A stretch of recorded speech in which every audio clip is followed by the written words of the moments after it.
President Obama just made his first public statement on the shootings that happened in San Bernardino, California, and here it is for you.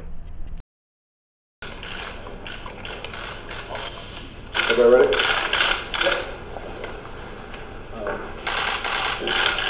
Yesterday, a tragedy occurred in San Bernardino, and as I said in the immediate aftermath, our first order of business is to send our thoughts and prayers to the families of those who've been killed, and to pray for a speedy recovery for those who were injured during this terrible attack.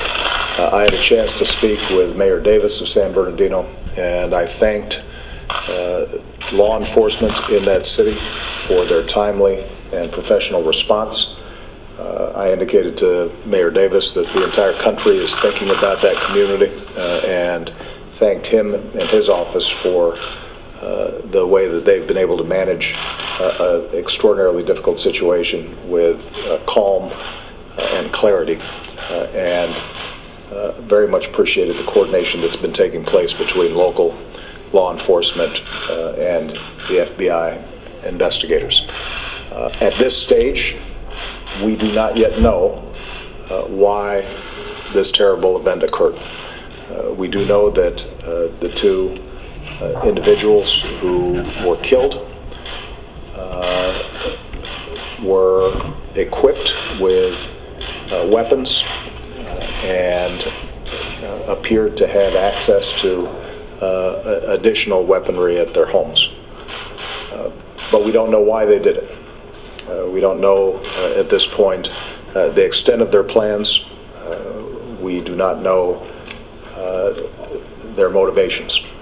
And I just received a briefing from FBI Director Comey as well as Attorney General Lynch indicating the course of their investigation.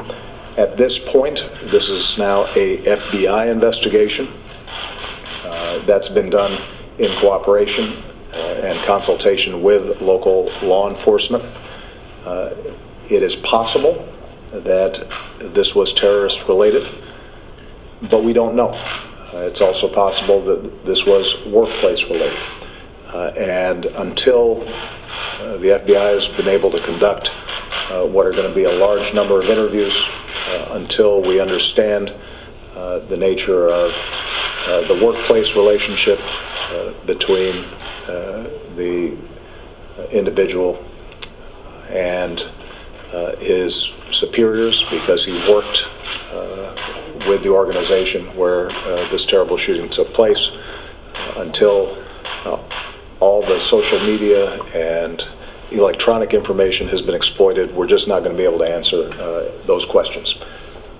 But what I can assure the American people is we're going to get to the bottom of this, and that we are going to be vigilant, as we always are, in getting the facts before we issue any decisive judgments in terms of how this occurred. More broadly, as I said yesterday, we see the prevalence of these kinds of mass shootings in this country, and I think so many Americans sometimes feel as if there's nothing we can do about it. We are fortunate to have an extraordinary combination of law enforcement and intelligence and military that work every single day to keep us safe. But we can't just leave it to our professionals to deal with the problem of these kinds of horrible killings. We all have a part to play. And I do think that as the investigation moves forward, it's going to be important for all of us, including our legislatures, to see what we can do to make sure that when individuals decide that they want to do somebody harm, we're making it a little harder for them to do it. Because right now it's just too easy. We're going to have to, I think, search ourselves as a society to make sure that we can take basic steps that would make it harder not impossible, but harder for individuals to get access to weapons.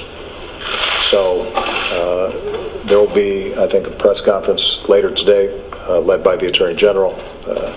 Director Comey will continue to brief not only the press but also members of Congress about the course of the investigation. Our expectation is that this may take some time before we're able to sort it all through. There may be mixed motives involved in this, which makes the investigation more complicated.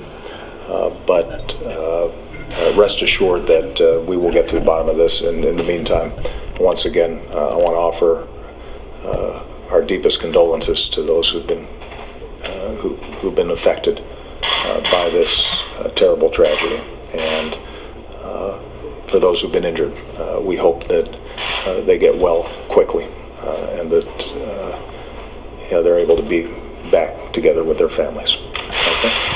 Thank you very much, everybody.